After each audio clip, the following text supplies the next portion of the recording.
This is for my dad on the 1-year anniversary of his passing on. I love you, Dad. My father used to buy cars, a lot of cars, broken down, busted up, POS cars, usually VWs, always on the door of the great rusting field in the sky. He'd park them on the side of the house in a long row, and this area was technically off limits, but rest assured that many battles were fought against mythical beasts and imagined armies. It was a fort, a hideout, a giant clubhouse, and where I saw the inside of my first dirty magazine.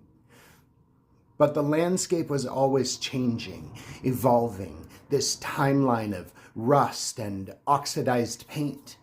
The cars would move forward one by one into the future like plate tectonics, and more cars would be added to the past, and each one would make its way into the garage, the land of curse words and flying tools.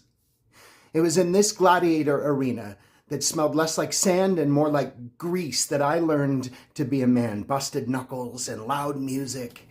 And these cars would raise up on stands, and my father, like a surgeon, would open their insides and make them whole again, slowly, with the time that he had.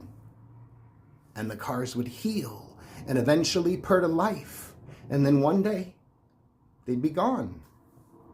Now, some would stay longer than others. Some would be displayed like show ponies, but eventually they all left. And all the while, I would watch from my graveyard of cars on the side of the house. It wasn't until I was older that we talked about it, those cars.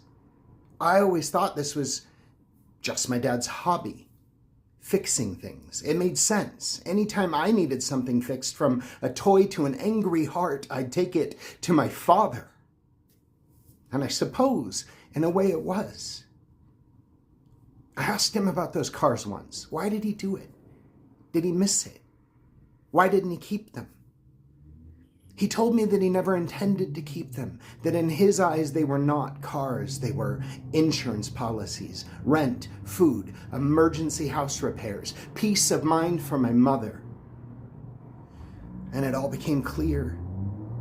My family struggled in my youth, a young couple, a hairdresser, and an Air Force airplane mechanic with 2 kids trying to just make ends meet.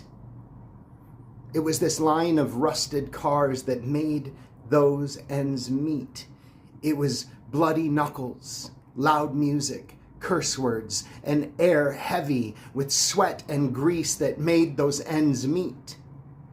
And anytime the ends would not quite touch, one of the cars would go. My father stopped working on cars.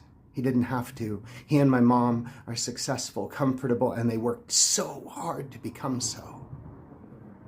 And I'm proud of them. My dad eventually traded in wrenches for other hobbies, traveling, collecting military memorabilia on eBay, watching movies.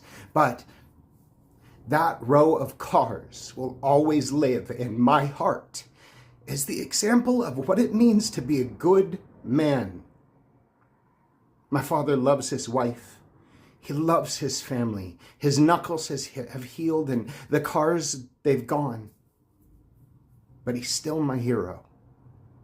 My dad is a husband, a fighter, a survivor, a mountain man, a war hero, a father, and a grandfather to dozens who didn't have one of their own, a firefighter, a medic, a collector, a wicked good shot, a teacher, and a friend. He's also a mechanic and a good man. I miss you.